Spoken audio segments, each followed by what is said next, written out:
A goat man attacks a couple parked on Lover's Lane. He was a nocturnal beast. There was fear in our hearts. We knew this thing was real, and he would kill us in a minute. Zombie soldiers on the move.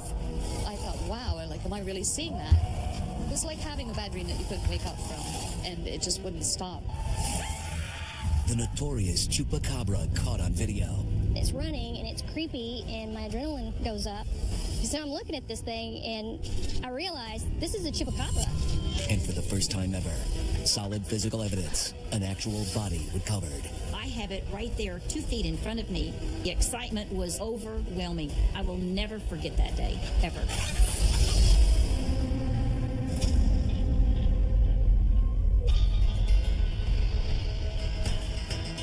In central Texas sits the small community of Lake Worth.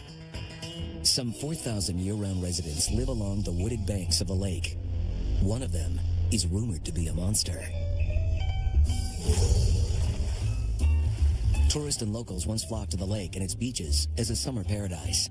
Casino Beach was established in around 1920, and through the 20s, 30s, 40s, this area was the premier area to come to. By the late 1950s, Casino Beach was no longer what it was.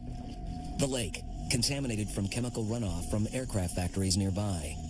Greer Island, in the middle of the lake, a rehabilitation farm for recovering addicts. Then, a series of strange occurrences. I would hear these stories of things being stolen from cars, food items, and we would try to explain it away as well. The rehabilitation farm is just down the road a couple of miles, and the winos come and go pretty regularly out of there. Maybe they're just looking for food. The problem with that was when the rehabilitation farm shut down and some of those thefts continued, then it became a little more difficult to explain.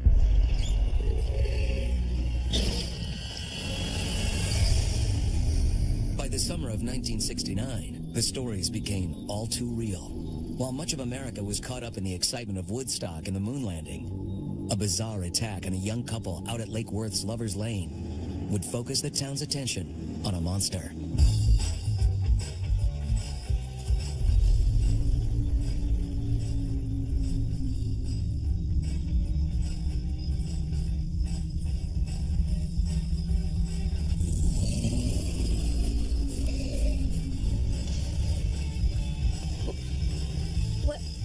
What was that?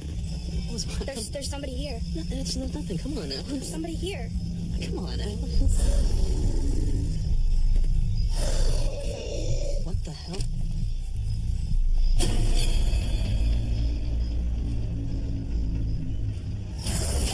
What the hell was that?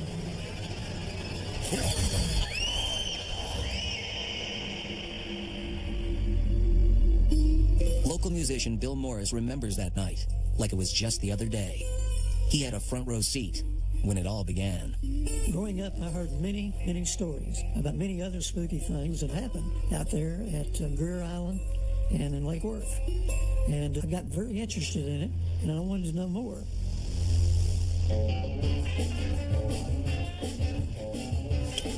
Ain't you got anything better to do on a Saturday night? Eat cake. Nothing to do around here anyway. Sorry. The night of the monster's attack out at Lover's Lane, Bill was killing time at the local diner.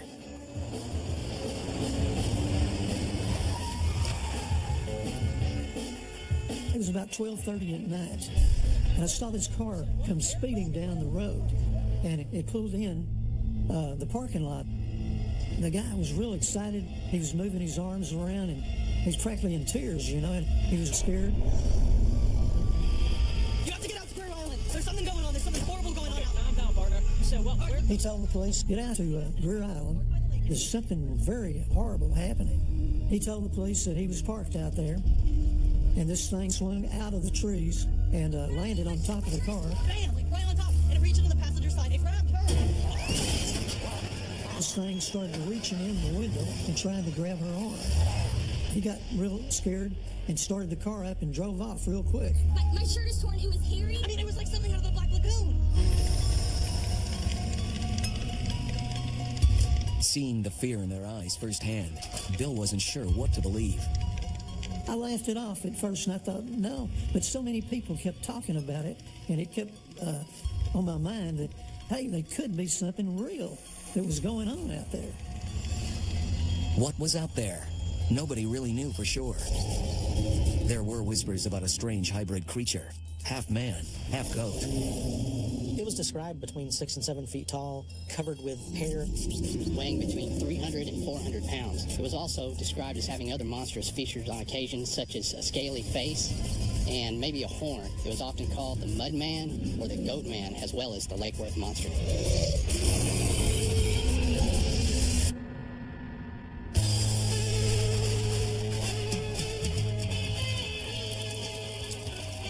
A week after the diner incident, Bill, his cousin, and 2 local girls decided to go party near an old cemetery above the lake. It's about 1 o'clock in the morning. We went up there thinking we'd see what was going on and just have a good time. And these armadillos were running everywhere, and we took BB guns and started popping a few of them. All the shooting seems to have unsettled something in the woods. What was that? Did you hear that? Turn it off. Did you guys hear that? We had our flashlights, and we heard this kind of sound in the trees.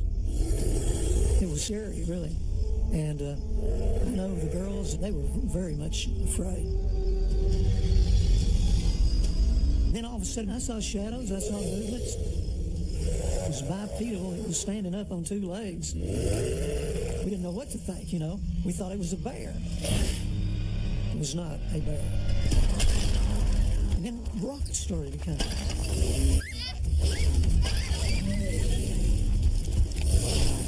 There was fear in our hearts at that point because we knew this thing was real and he would kill us in a minute. It had to be the Lake Worth Monster. Bill's experience was just one of many reported over that summer of 1969.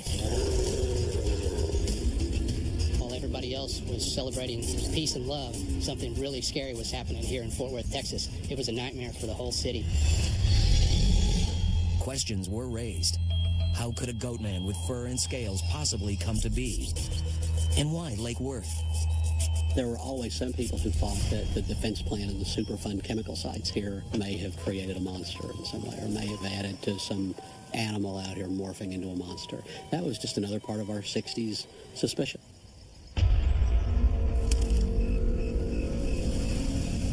Curiosity about the monster was running rampant. I don't know if we should be here. It's fine, just park it right here.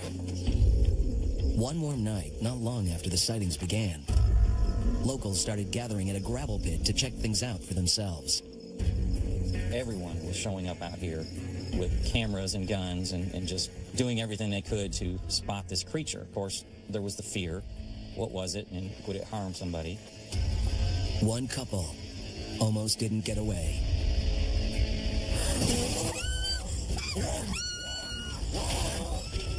This car, the back end of it had been pulled out into the lake. The goat man had come up there and picked it up and pulled it out there by himself out into that water. They were scared for their lives.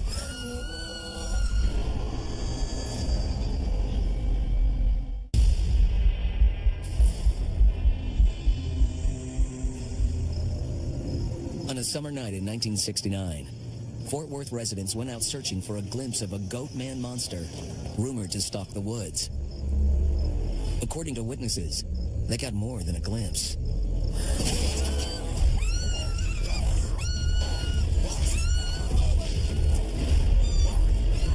Someone saw it run across the road, hit, ran up on the edge of the rim of this tall pit, and was seen running back and forth. It picked up a huge tire and launched it. It flew about 400 feet above everybody's head, landed in the other side of the pit, and of course, everybody just ran. The Lake Worth Monster was the front page story on the 4-Star Telegram on July 10th and July 11th of 1969. This was a horror story because the creature had displayed aggression towards people. So naturally, people were leery about going out at night. Was all the worry for nothing? Almost as soon as it appeared, the goat man was gone. People in the area say that the Lake Worth monster went into hiding after 1969. Nobody's ever found any bones. Nobody's ever found any tracks. It was a mystery in 1969, and then where did he go is another mystery. It would be another 2 decades before anyone had an answer. Texas local Doug Sheldon is a married father of 2. The hardworking truck driver has always had a fascination with the unknown. When I was a kid, I believed in the monsters. Of course, Bigfoot, Loch Ness Monster, but that was about it. I didn't know of any other monsters that were out there. By the 1990s, the Goat Man's mischief at Lake Worth was a distant memory. Doug Sheldon never imagined this monster would enter his world. The summer after high school, we were all just having fun. We'd go camping a lot. And Mount Nebo was a place that we'd sneak up to. It's just a private ranch. That whole surrounding area is mesquite trees, cedar trees, just a lot of brush. Summer, 1990. Doug Sheldon arrived to the outskirts of the ranch around 10 p.m. From there, he hiked on foot to meet his friends. To get to the mountain, you have to go through a section of barbed wire. That's how they keep a lot of their livestock. And once I got through there, then it's just a matter of waiting for all the bushes and trees. About halfway up the hill, I heard a noise, like branches breaking. I started going towards it, thinking, okay, maybe that's my friends over there. They might be hiding from me because they think I'm the rancher. Hey, guys! I'm calling out quietly, and nobody responds. And I happened to look up, and that's when I saw a dark shadow right underneath the tree. I knew I was looking at a monster. I mean, this thing was big, and it was ugly. It was about 6'8". It was furry. And had little horns, maybe 6 to 7 inches. I mean, my stomach just dropped. I was just stunned. I was like paralyzed. I didn't know what to do.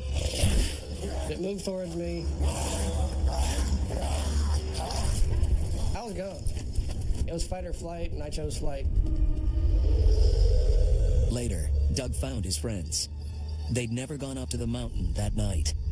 I told them there's a monster up there. And, my friends, the skeptics, they were laughing. They're like, oh, yeah, what did he look like, He's a boogeyman. Come on, let's go. Wanting to prove that what he had just seen was real, Doug suggested they return to the mountain. The moon was behind the mountain, so there was a silhouette. See? There it is. You could plainly see the bulkiness of his body with the fur, and then the little horns that poke out the top of his head. He was moving around up there. I told you. And he was howling. As soon as I seen this thing again, I was still startled with fear. But it felt good knowing that someone else had seen it, other than just me. My kids don't believe me. Most of my friends don't believe me. But I know this thing's real. The Goat Man is real. Some people call it the Lake Worth Monster. It's real, and it's out there.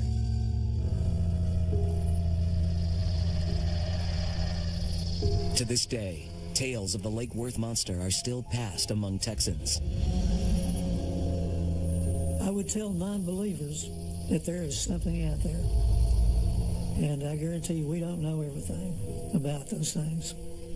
And creatures like the Lake Worth Monster, they exist.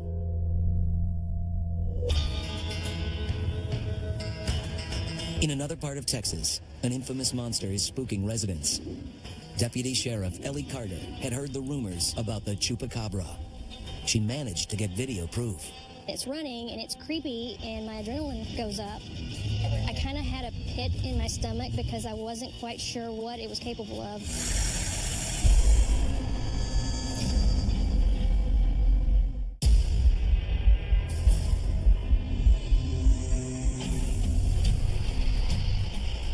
Down in the town of Cuero, in south central Texas, turkeys outnumber residents by a landslide.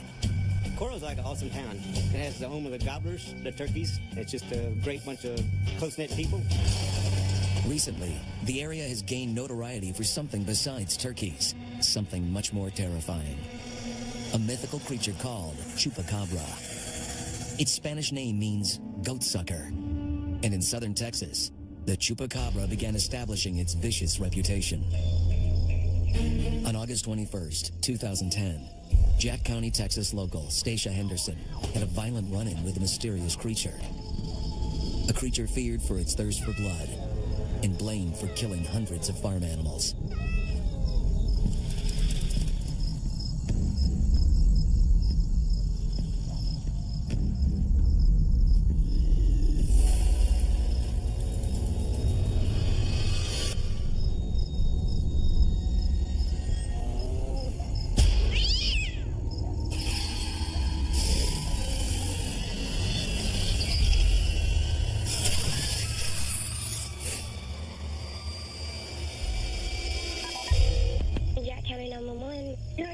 dog. It looks half starved, and I think it might have rabies. I mean, it's not even a dog. It's got fangs, and it just spit a complete hole in my hand.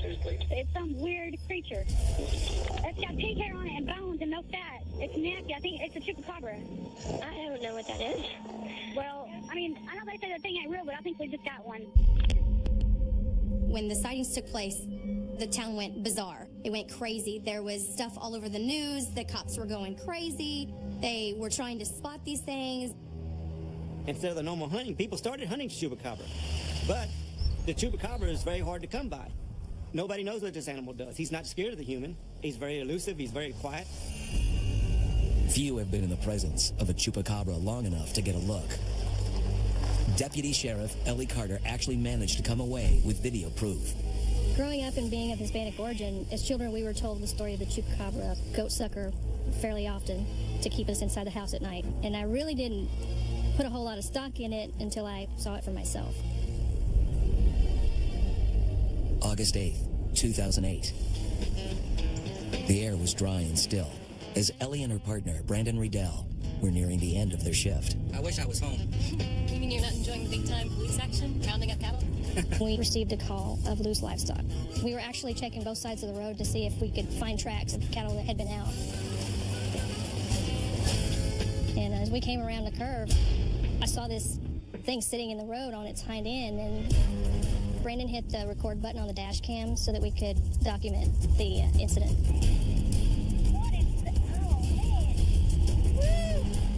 It's running and it's creepy and my adrenaline goes up, and it was just all very bizarre. So I'm looking at this thing and I realized this is a chupacabra.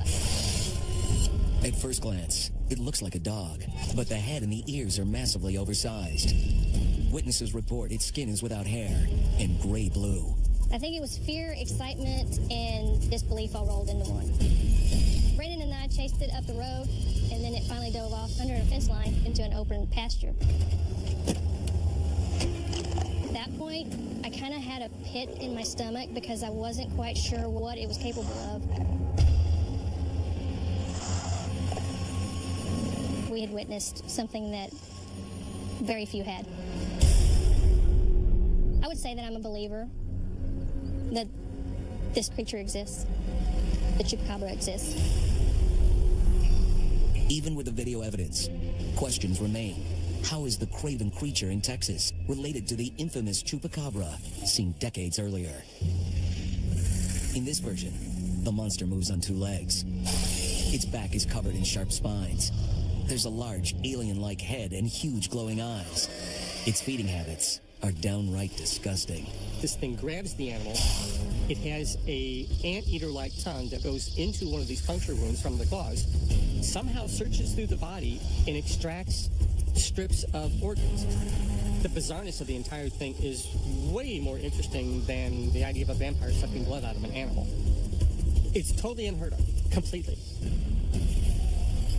This chupacabra first gained notoriety in Puerto Rico. That's thought to be the heart center of the chupacabra activity. This chupacabra, for the people that have witnessed it, is probably the single most terrifying thing they've ever seen in their life. February of 1996. Joe Palermo began interviewing Puerto Rican officials and residents. It's exactly about 6 months ago that the complaints started coming from all over the place here. Farmers were complaining about the so many animals that appear to be killed by this creature. A local woman heard the chupacabra screeching on her roof.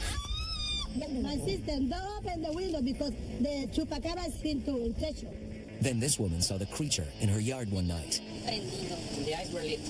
Madeline Tolentino was looking out her window when a chupacabra attacked a young boy on a bike.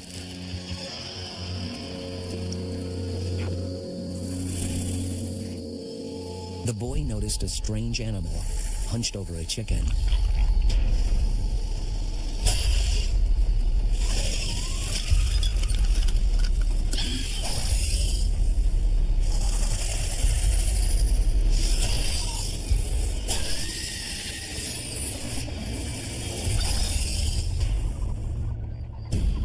While the sightings in Puerto Rico faded, a few years later, rumors about the chupacabra emerged in Cuero, Texas. The Lone Star variety is physically distinct, a sort of skulking, deformed coyote with its large fangs, glowing eyes, and predilection for blood. Locals in Texas are convinced it's the goatsucker. Is this animal actually licking the blood out of the chickens? Dr. Phyllis Canyon not only saw this creature around her ranch, for the first time ever, she recovered its body. It was so close. I thought, all this thing has to do is lurch to me, and I could be history.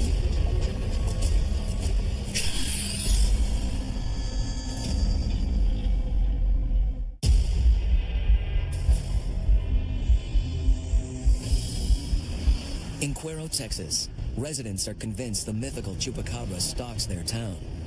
It kills their livestock, drains the blood, then vanishes. I never want to encounter a Chupacabra, ever. It's disgusting, it's nasty, it's gory. Dr. Phyllis Canyon isn't used to trading in rumor or superstition. She's a certified nutritionist, runs a clinic, and a busy 250-acre ranch. Steve and I, my husband of 35 years, we live on this ranch. We are very outdoorsy, so for us it gives us an avenue to be out in the wild. That's why we like it here so much.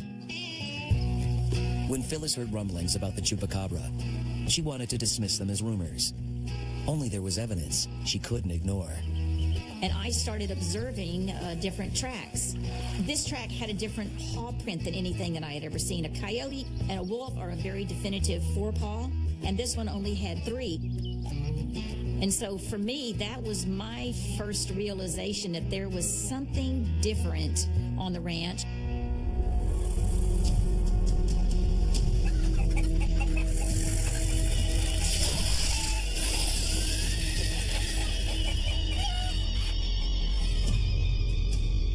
One morning, just after sunrise, she went to check on her chickens.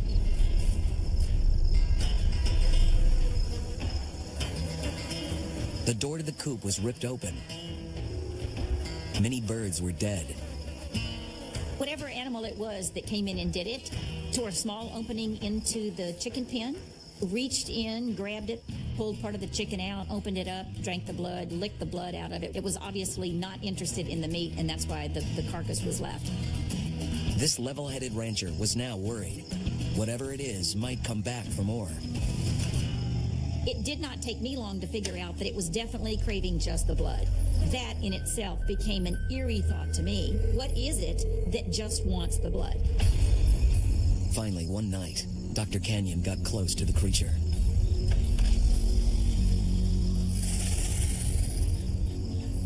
And to think that I am walking in unprotected, not knowing if this creature was vicious or if this creature is sick. You got to be careful coming in at night because this thing could jump out of the tree or jump on you from behind a building.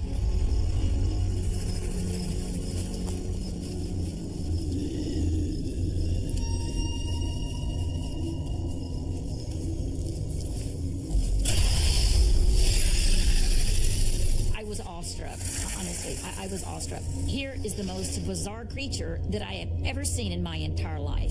The proximity that I was to it was so close. I thought, all this thing has to do is lurch to me, and I could be history. Could this be the mythical Chupacabra she'd been hearing about? On July 14th, 2007, Dr. Canyon finally got solid physical evidence. An actual body. Saturday morning, very early, about 6:45, I got a call that said that it was dead in the middle of the road. So I promptly went to the highway in front of our ranch, and there it was, right in the middle. A monster rarely turns up as a corpse. Dr. Canyon moved the creature into her freezer to preserve it. There were a million things going through my mind because I was so excited to get back and actually have it where I could touch the animal, where I could physically do an exam on it in my possession. And the excitement was overwhelming. I will never forget that day, ever. When word got out that I had it in the freezer, we had people try to break in. So we moved it to a secret location for 9 months off of this property in safekeeping.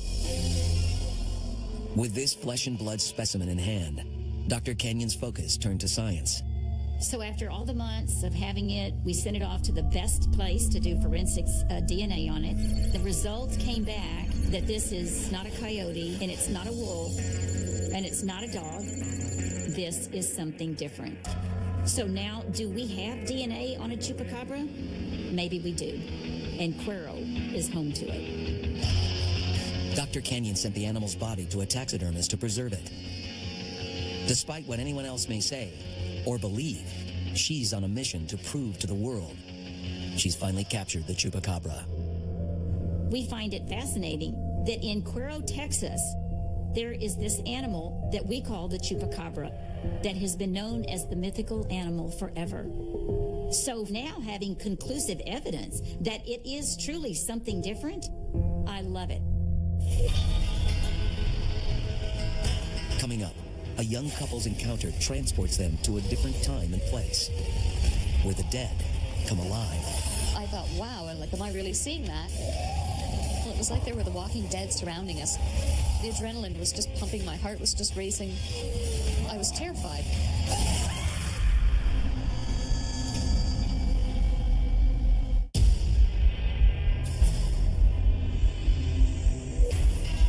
Texas is big, over 250,000 square miles.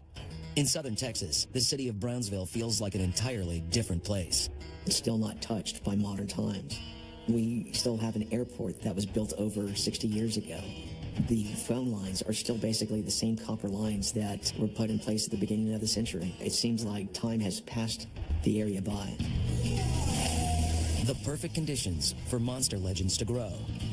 Then, add a history of bloody conflict. Back in the 1800s, there was several wars fought there.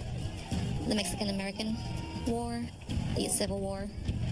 There was a lot of death involved, and because of that, there's a lot of weird events that people report to this day that, they're unable to explain.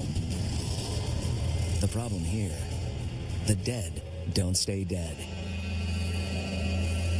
That night is a night I'll never forget because it was my first real paranormal experience of physically seeing something with my own eyes that couldn't be explained. Meet Barb Dexter, once married to truck driver Cameron Dexter. Back when they first met, life was an adventure, but always grounded in common sense. As a child growing up, I heard different little folklore and different little stories about monsters and campfire type tales, but I was always a skeptic about stuff. One summer night in 1985, that skepticism would be tested. We were about 18, we were high school sweethearts, and we had just started living together, and he had got a job truck driving, and every once in a while for something to do, I would go with him just to keep him company. This time, the destination was Brownsville, Texas. That day we had went to Brownsville to pick up a load. Hey baby, can you hand me that towel in there, please? They were running late, so we had to sit around and wait. And during that waiting period, we decided to go to one of the local truck stops and watch the truck. This trip to Texas is going to be a really long ride. What are we going to do with all that alone time on the road? Well, I know what we can do. The truck was Cameron's pride and joy. The truck was a big transport truck, and it had the snub nose with the bunk in the back. It had a Confederate flag on the cab on the side. It was like a sticker that somebody had put there at one time. It wasn't until late in the evening they finally hit the road. We decided that it was getting too dark, and we were both pretty tired. So he just looked for a little side road to pull over on so we could just sleep for a few hours.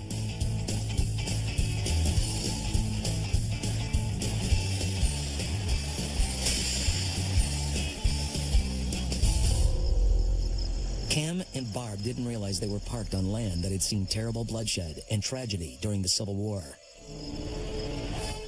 There is nothing around us. There's a little bit of forest around us, and mostly just dirt road and 2 ditches on either side with some tall grass. I felt a little leery just because we were so far in the middle of nowhere and it was so unfamiliar to me. Fears aside, Barb and Cameron try to get some sleep.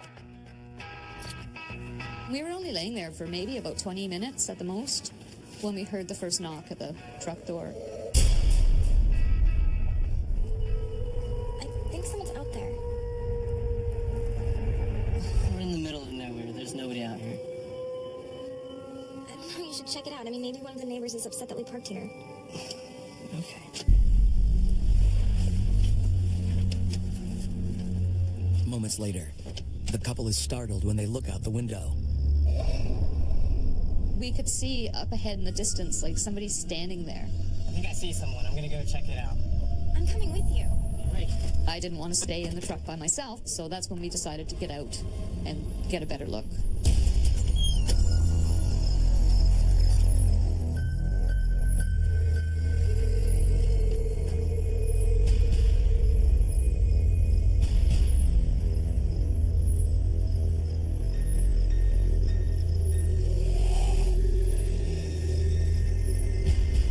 Barb and Cameron walk up the road and see a light up ahead.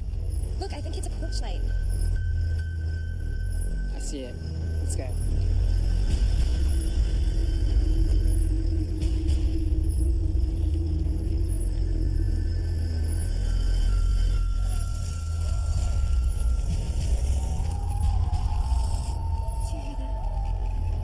What was that? We could hear people talking. And it was fairly loud, but we could hear them, and we thought, well, where are they? They sounded close enough that you should be able to hear them, but we couldn't make out what they were saying. They seemed to be all around us, not just in one direction.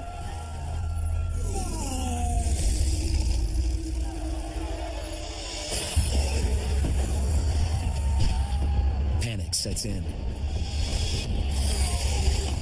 They all seemed like they were wearing the same thing. You could see it was like a darker military uniform. They were soldiers, but more dead than alive. We could see them and we could hear them. And we were just thinking, what the hell? Like, is this like a zombie apocalypse? Let's head back.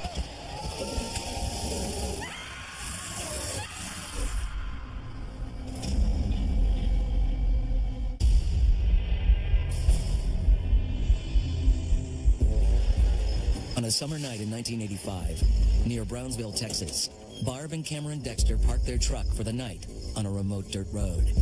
Muffled voices draw them outside. Did you hear that? And as they investigate, they're soon surrounded by soldiers from another era with no business being alive. We got the feeling like we were in the middle of a reenactment, but we couldn't figure out why. Let's head back. They didn't know it, but Barb and Cameron were parked on one of the Civil War's most tragic battlefields. The Battle of Palmetto Hill started on May 11th, 1865, 34 days after Robert E. Lee surrendered to General Ulysses S. Grant in Virginia. All of a sudden, without the Confederates' knowledge, the Union force comes in and starts invading their territory. The bloodiest war in America's history had officially come to an end. But in South Texas, tensions boiled over. Men were dragged into battle all over again. You had these men, these Tejanos, who didn't want to fight, were told to fight, and they did their duty, and the sound of retreat happens, and they start running away, because that's what they're supposed to do. And here's the Confederate cavalry running up on them and shooting them in the back. Angry, unsettled zombies still fighting the Civil War. It was something definitely paranormal. It was like there were the Walking Dead surrounding us, and it was just freaking me right out. The terrified couple try to get back to the safety of their truck.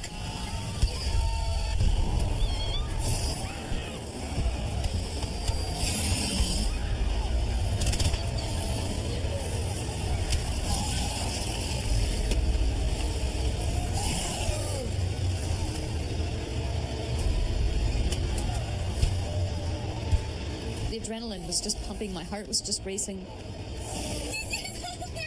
I was terrified.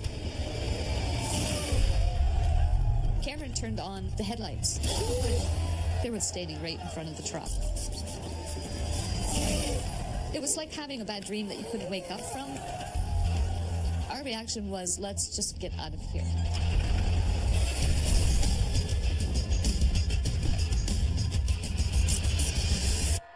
The open road never looked so good. They might have dismissed it all as a bad dream or some bizarre trick of the eye until they got a look at their truck the next morning. There was just hundreds of handprints all over it. And I was just shocked. Every time I hear strange noises in the night, it just puts me back to that time that I was in with the Walking Dead soldiers. Barb Dexter was a witness to one of Brownsville's mysterious events. She's not the only one. One day I was finishing up my field study at Palmetto Hill, and I could actually hear gunshots and cannon shots. And a cannon is very unique, especially a Civil War cannon. It's not something that you would soon forget.